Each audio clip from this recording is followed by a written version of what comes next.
Who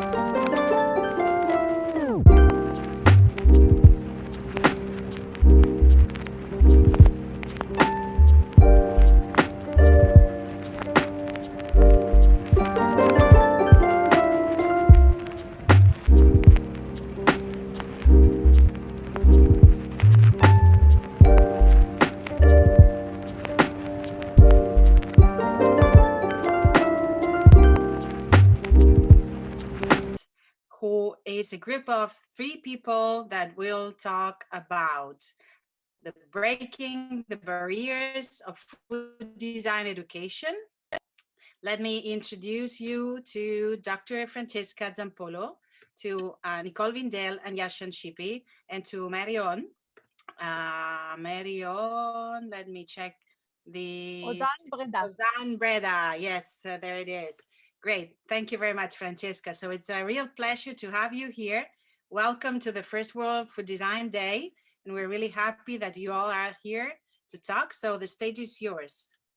Thank you so much, Mariana, and thank you, Pedro. Hi, Alvaro. Hi, how are you guys? Everybody's here. Sonia is here. Everybody. Okay, awesome. Thank you so much. Hi there, I'm Dr. Francesca Zampollo, and I'm the founder of the Online School of Food Design. And today our goal here is to talk to you a little bit of what we think is the present and maybe the future of food design education, at least for us. So I founded this school back in 2016. And so in this sense, the school is a pioneer because it's the first completely online platform dedicated to food design learning. But when I started, it was just me. It was like a solo act. But then something happened, and I met the guys from Food Design Nation.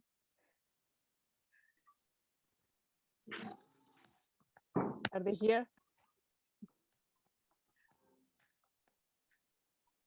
Hi guys, I'm Jashan Sippy.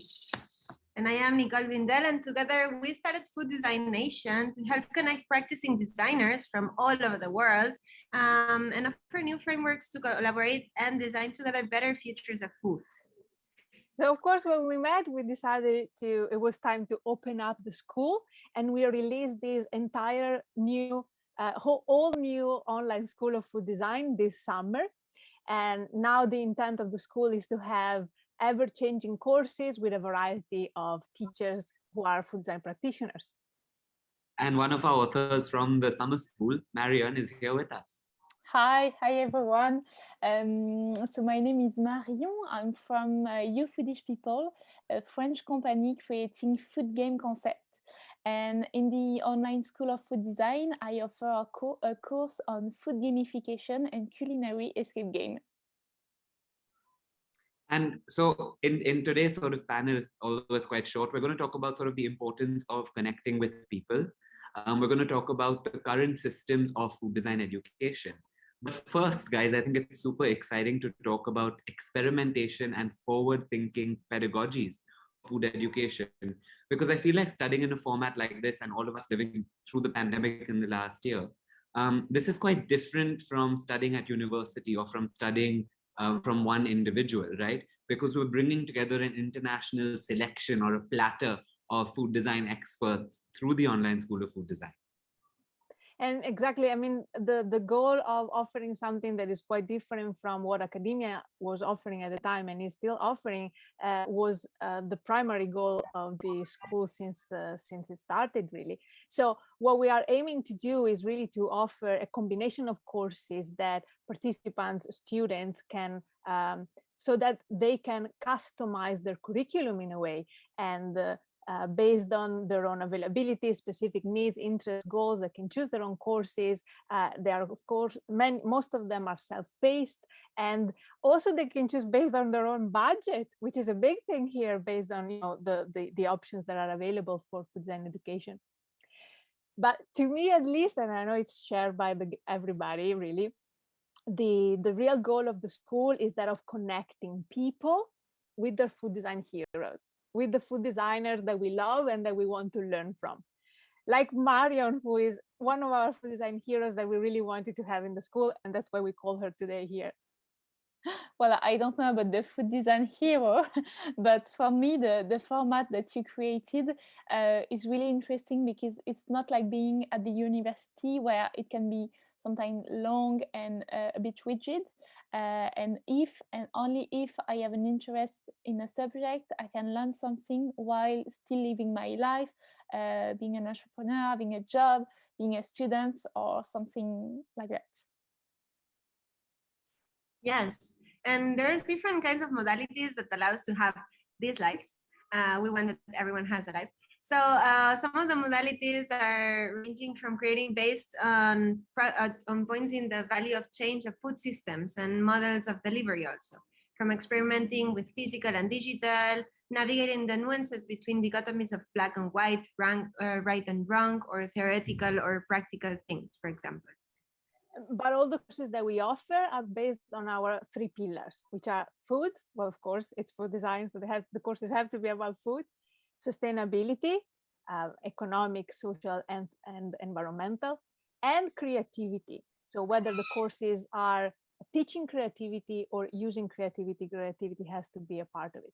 But as Nicole said, they all vary on duration. They can be from half day, from a full weekend, marathon, or they can be 2-hour lessons spread throughout a few weeks, etc. And the courses also, we aim at having them both content-based and practice-based always.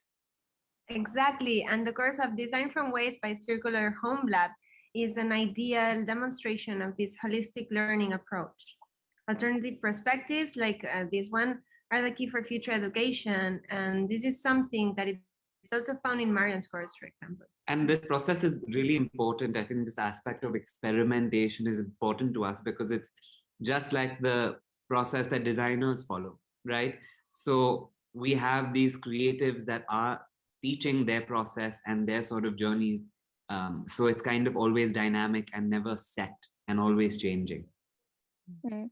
The experimentation is so important for me that in the food gamification course in the online school of food design, students can really experiment a food game from You Foodish People that they receive really at home and that they can play with their friends and family.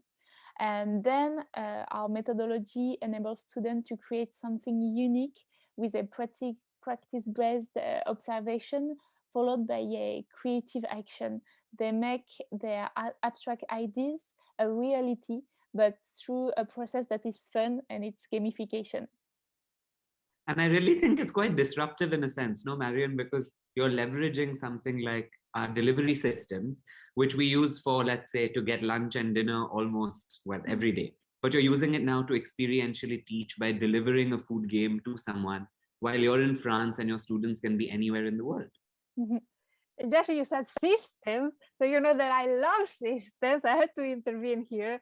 I love systems, especially when it comes to food design and food design thinking, of course. For those who follow me, they'll know. But when it comes to education within the school, also what we are aiming at moving forward with the school is to really create this ecosystem loop where somebody today comes as a student, they learn something, they take something, they grow, and then tomorrow they have something to give and they become teachers. So that's how we create this loop. And the goal really for us through this way of doing things that we're trying to put in practice is to keep food design education dynamic, to keep it being as an ever-changing organism that moves where food design moves with the changes that food design goes through. So we don't aim at giving the statement of what food design is, but we aim at experimenting with food design education, following where food design goes. Absolutely. And I feel that we don't put restrictions on the potential of what food design can be, as you said, and rather consider it to be an organic body, something that is fluid and is changing, as what Zygmunt Bauman calls the liquid modernity, something that we cannot even we cannot predict what's going to happen. So it's nice to keep this framework open and see how this food design can be applied to the industry. And another thing I find quite interesting is that we often start with something simple like shoe pastry in your course, Shashan, or escape room and dinner parties in my course. They are easily accessible, everyone knows them, and they are often overlooked, and they can become objects that can really inspire and spark educational and learning objective while being really simple. Yeah, and I love this because it's a sort of biodegradable system of education in a sense, no? Because it involves learning as well as unlearning. Yes, I'm a teacher at the online school of food design, but also a student in other courses. And that's really amazing, because I also feel like what we're really trying to do is enable students to forge a relationship with the designer or with their teacher or the author, right? And they bring their expertise, their personal story, their sort of own seasoning to the courses and to the content. And this I think is what offers what offers the elements for the school to give a space to experiment with new teaching modalities also, not just besides learning modalities, but because of this very personal interaction between students, participants, and teachers, there is a synergy that happens that is unique every time. So if we take, for example, Anna's course, Anna Gutmann has given us a course called Creative Food Photography. So yes, it is about food photography, but because of the way that she has had the opportunity to design the curriculum, she has created for participants a self-discovery journey, a journey of self-discovery that she participates in too. So that's really this tight connection between the participants and the teacher. But then she does this by offering very tangible skills. So I think that's quite interesting there. Exactly, and this is closely linked to artistic thinking. When we are playing in the intersection of disciplines, as you were saying, with Anna's course and the emotional intelligence together with our capacity of photography, right? And this is something that these frameworks haven't been explored as much in traditional education, but it's a way to reach out teachers as a source of inspiration. And it's nice to understand teachers as professionals in their fields, tackling our pillars of sustainability, food, and creativity at the end. So what I think that Online School of Food Design tries to provide is a relationship, a meaningful relationship with this designer in a broad spectrum, spending time with them away from the professional who teaches students. And I think that it's really nice challenging this traditional hierarchy of teacher and student, and making this something that at the end we can all be professionals in a room and learning from each other.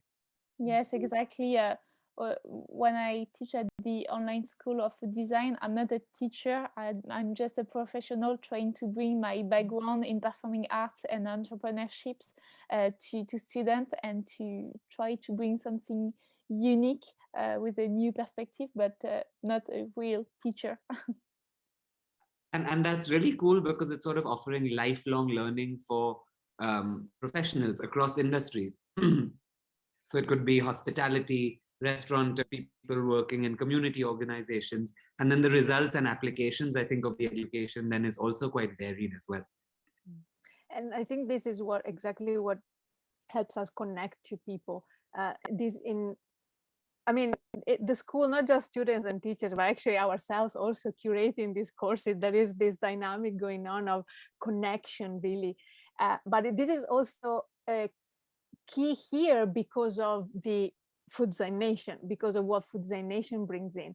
With everything that these guys are doing through their roundtables and serendipities and other events, I'm going to speak for you, yes, guys. They're trying to build a community, not just a community, a nation of food designers is a concept that I find absolutely fascinating. And so with all of these moments of connection, I like to say that we are trying to spread the food design joy, which is exactly what you guys are doing here with the World Food Design Day today.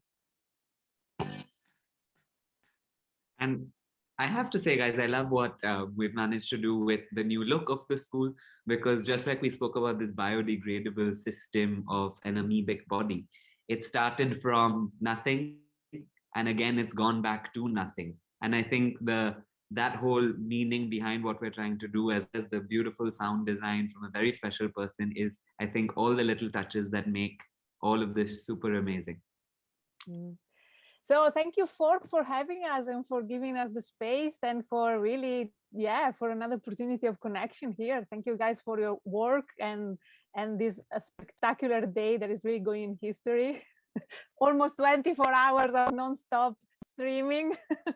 Yeah. What a dream. Thank you very much, Francesca, for your words. It's hard when you think about it, but it's so nice to hear everyone talking and everyone proposing. And I just had a quick question for you about the teachers and about food design, that maybe everyone that's listening to us thinks, how do you learn food design and how do you learn to work with food when you're like separated by a screen, right? So maybe you can maybe just 30 seconds, but this is something that I guess people will ask themselves. Maybe this will Absolutely. Help. That's an excellent question. I'm going to leave this to Nicole and Josh. I know they have they are better than me in giving the answer. Thanks, Francesca. I think it's a valid question. And just like there's an example right here, and having Marion here is important because you can leverage, I think, other industries to help aid food design education. So just like Marion is delivering her food game to people around the world to help, overcome the aspect of the screen, right? So of course the content or the teaching is delivered through the screen, but there's a lot of practice-based content that happens when you receive the game, when you experience it, when you do it yourself. So that could be one, and I'm sure there's several answers to it, but that could be one prime example of this. Yeah, I think that something that we have been discussing since the beginning was that education is it's tailored. It's something that each of us have different ways of learning, and it's something that we try to make and adapt, and also different ways of teaching. That it's something that we can adapt to. So at the same time that we're trying to find those frameworks, ideal frameworks, we can play with experiences and yeah. It's everything. I think it's an experiment. Sometimes it can go super well and sometimes maybe not, but it's all, a development process. Absolutely. And I think that the other example is the other example that I want to give, because I think exactly, or it gives another besides Marion's image of to answer your question, Mariana. The ladies at Circular Home Lab have created a course for the school called Circular Design from West. Design from West. Yes, exactly. So what they're doing is that they're talking about circularities and the circular economy, and they give a business application. So they teach you the theory, they teach you how to apply to business, but they do this with a very much hands-on exercise that people do at home. So basically they guide people through the process of making a 3D object from food waste in your own kitchen, from your own kitchen. So there is this, we try and push whenever the content allows for it, of course, or whenever it's necessary, to have this practical, tangible aspect. So that's another example. So I think that we really see how important it is to touch food whenever it's necessary, and not always is, but to touch food and to learn from food and through food. And there are many ways that this can be done while the talking is done online. Okay, so thank you very much. I think that was very clear, and I hope that everyone has the clear idea of what you're proposing, which is an amazing initiative. Congratulations to have this online school, and also to this joint venture in between Food Design Nation, which is a venture by itself, and everything that you've done, Francesca, for such a long time. So congratulations, and thank you very much for being here. We hope to be in touch with you for different things. And now I want to let Sonia talk because she wants to have the word with you. So Sonia. Yeah, because we have time, let's use it. We have 20 hours. Why not to use our time? You don't have nothing to say, do, right? On Saturday. It's just Saturday. Yeah, so first of all, let me thanks also, and let's just say hi to Francesca. It's a long time that we know each other. And I want to bring, first of all, this occasion for thanking you, because you said, you know, pioneering, it's a challenge. Pioneering, it's an effort. You have to do it. You don't know the results, but this is something that you know very well what does it mean, because you started as a pioneer, and when we met 10 years ago, it was not actually easy to get through this topic, right? So we had to push a lot, and sorry for bringing 2 minutes to you, Francesca, but I really would like to point it out this with you, because I think it's an advocacy purpose, the fact that after 10 years, we are still here trying to convince people on what is this job about, and why they should actually hire a designer, and why the food sector should open the eyes and see that this is like competence, this is a profile that they really needed. And this is the purpose. I don't know if you were following us in this morning, but I was saying to myself, why I'm doing this 20 hours here when outside in Rome it's great, the weather today, and I can enjoy Rome, but why 5 of us decided to do this? And the purpose is exactly the fact of still teaching people outside from school, outside from the education, outside from training, on what we can do together, which is exactly this is the purpose. So the first issue I want to underline is that this event, specifically on Fork Inside, it does have this inclusive purpose, which means to connect also the network that are existing already, like the Food Design Nation, your school, but the networks you create before. We're going later on to talk with La Red Latinoamericana de Food Design, and you know them very well. And there is the North America Food Design Network. I mean, everybody is like trying to connect to get more power, but also to get more visibility and more understanding in front of categories, in front of countries, in front of municipalities and public space as well. If we think about government, if we think about, you know, policymakers, if we think about people that can really get advances by the use of design. So all of this premise, and I can see from your face say yes, so means that you believe what I'm saying is the truth and the real things. What do you think we still need to do to get the people understanding? So how we can go through, and what we're missing, what we can do. What do you think? This is an excellent question. You know, I don't know if there's anything more or different that we should do from what we are already doing. I mean, look at how much we are doing. Look at everything that is happening around the world. And I was listening to one of the talks earlier. You had 3 or 4 of your students from 3 or 4 years ago that now are doing something of a network in India.